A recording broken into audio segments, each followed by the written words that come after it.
kata Rek. Iki kate apa sih, Rek? Iya ya. Sik. Nang Surabaya no pasar Blauran, nang pasar Blauran tukune bantal.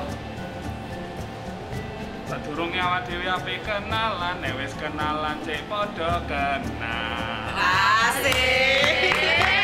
Nah, selamat datang di video tutorial seni budaya Create yang ditujukan untuk para pelajar dan pengajar di Indonesia.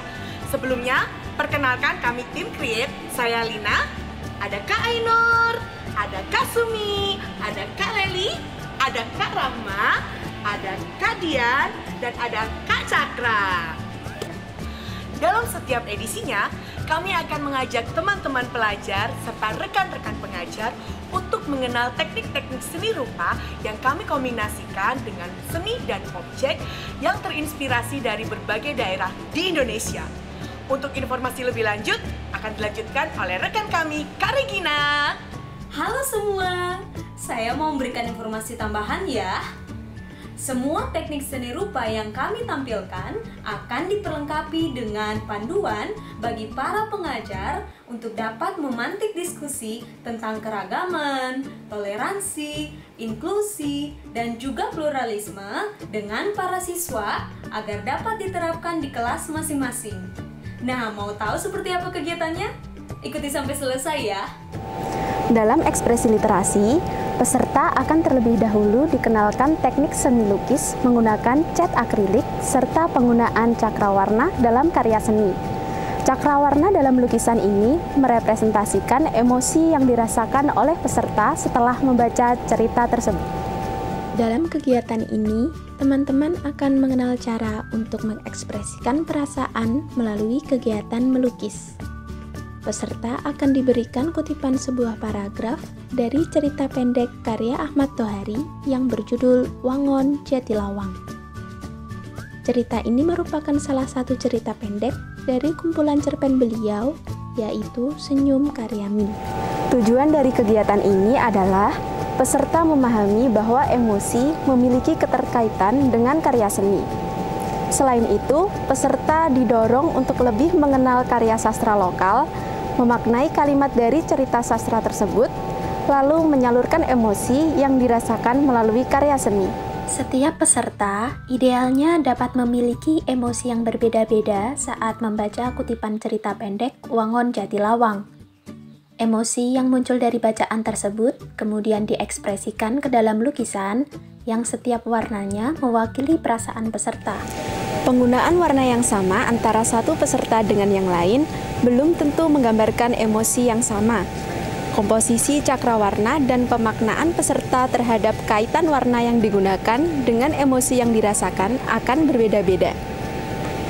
Dari perbedaan cakrawarna dalam lukisan tersebut, peserta diharapkan dapat memahami bahwa setiap individu memiliki pemahaman dan pemaknaan yang berbeda saat membaca penggalan karya sastra.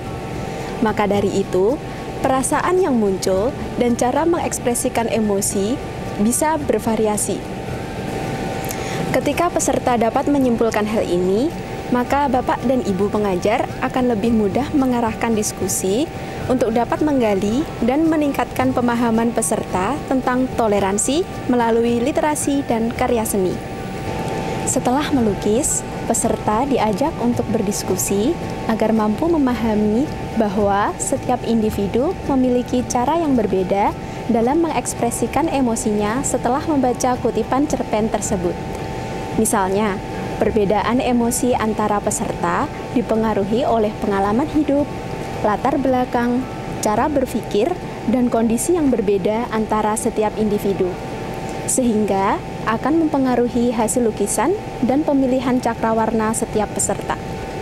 Bahan dan alat yang diperlukan adalah kanvas lukis, cat akrilik, kuas lukis besar dan kecil, palet, serta air. Tidak lupa juga kutipan paragraf dari sastra Indonesia yang diberikan sebagai pemantik perasaan peserta. Para peserta juga bisa mempersiapkan alat tulis. Sekarang kami akan menjelaskan panduan untuk Bapak Ibu pengajar dan teman-teman sekalian dalam melakukan kegiatan ekspresi literasi. Pertama, baca dan pahamilah kutipan cerita pendek Wangon Jatilawang yang telah disediakan. Kedua, peserta diminta untuk mengenali dan memaknai emosi yang muncul setelah membaca kutipan cerita pendek tersebut. Ketiga, masing-masing peserta diminta untuk mencatat setiap emosi yang dirasakan setelah membaca kutipan paragraf cerita pendek tersebut. Keempat, pengajar menyampaikan gambaran singkat mengenai cerita Wangon Jatilawang. Kelima, pengajar menampilkan cakrawarna dan memberikan penjelasan singkat mengenai aliran lukisan abstrak ekspresionisme. Keenam, siswa mengekspresikan setiap emosi dan perasaan yang muncul melalui kode warna dengan melukis menggunakan kanvas dan cat akrilik. Ketujuh, peserta diajak untuk berdiskusi. Ahmad Tohari telah melahirkan beberapa karya sastra yang terkenal. Salah satu di antaranya yaitu novel Ronggeng Dukuh Paruk. Novel tersebut telah diterbitkan dalam beberapa bahasa asing dan diadopsi menjadi sebuah film yang berjudul Sang Penari. Cerpen Wangon Jatilawang dalam kumpulan cerpen Senyum Karyamin terbit pada tahun 1989. Latar tempat cerpen ini sama dengan daerah kelahiran penulisnya, yaitu daerah Wangon dan Jatilawang yang berada di Kabupaten Banyumas, Jawa Tengah. Secara singkat, cerpen ini menceritakan mengenai dinamika dan budaya masyarakat Wangon dan Jatilawang, termasuk di dalamnya tentang bagaimana masyarakat memandang kelompok rentan yang digambarkan oleh tokoh Sulam, serta kisah pertemanan antara tokoh Aku dan Sulam. Sekarang kami akan menjelaskan panduan untuk Bapak Ibu pengajar dan teman-teman sekalian dalam melakukan kegiatan ekspresi literasi. Pertama, baca dan pahamilah kutipan cerita pendek Wangon Jatilawang yang telah disediakan.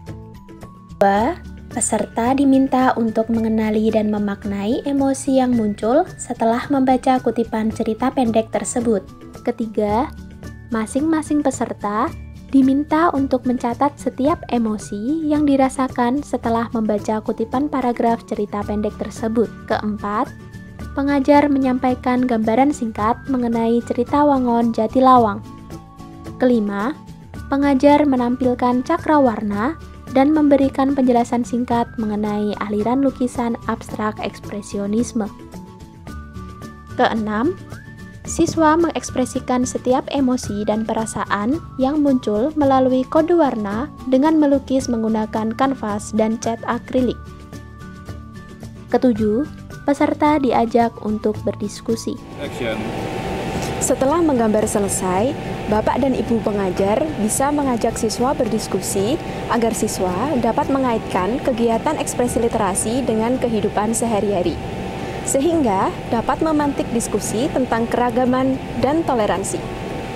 Langkah pertama dapat dilakukan dengan melempar pertanyaan pembuka sebagai berikut. Pertama, apa saja perasaan dan emosi yang muncul saat kamu membaca dan meresapi kutipan paragraf dari cerita pendek tersebut? Kedua, menurutmu, mengapa kamu merasakan perasaan dan emosi itu? Dan bagaimana dengan perasaan atau emosi yang muncul dengan temanmu? Ketiga, ceritakan pengalaman serupa tentang perbedaan ekspresi emosi dan perasaan antara kamu dan orang lain. Bagaimana cara menyikapinya? Keempat, menurutmu, bagaimana hubungan antara emosi dengan karya seni? Kelima, menurutmu, adakah hubungan antara perbedaan ekspresi emosi dengan kehidupan bermedia sosial? Keenam, bagaimana cara berempati dalam bermedia sosial? Pada tahap ini, peserta diharapkan mampu menyimpulkan dan memahami bahwa saat membaca karya sastra yang sama, setiap individu dapat merasakan emosi dan perasaan yang berbeda-beda. Sehingga, bagaimana cara masing-masing individu mengekspresikan emosi tersebut juga bisa berbeda-beda antara satu dengan yang lain. Misalnya, saat membaca bagian cerita ketika tokoh aku menyesali sikapnya terhadap Sulam semasa ia masih hidup, peserta A merasakan emosi sedih, sementara peserta B merasakan emosi kesal atau marah, dan peserta C merasakan emosi iba. Perbedaan emosi dari setiap siswa dapat terjadi karena adanya perbedaan pengalaman, latar belakang, cara berpikir, dan kondisi yang dimiliki setiap peserta meskipun sumber bacaannya sama. Ketika peserta dapat menyimpulkan bahwa seni merepresentasikan emosi dan cakrawarna yang digunakan dalam lukisan memiliki kaitan dengan perasaan empati terhadap karakter Sulam, maka Bapak dan Ibu pengajar akan lebih mudah mengarahkan diskusi untuk dapat menggali dan meningkatkan pemahaman tentang empati dan toleransi terhadap perbedaan identitas. Setelah itu, Bapak dan Ibu bisa memberikan pertanyaan lanjutan sebagai berikut. Pertama, setelah mengikuti kegiatan ini, apa hal yang baru kamu sadari tentang perbedaan penyampaian emosi antar individu? Kedua, menurutmu, bagaimana kaitan antara warna yang kamu gunakan dalam lukisan dengan sikap toleransi terhadap tokoh Sulam? Terima kasih telah bersama kami hingga akhir video. Sampai bertemu di video-video selanjutnya, dan bisa lihat kegiatan kami lainnya di platform Instagram dan YouTube channel.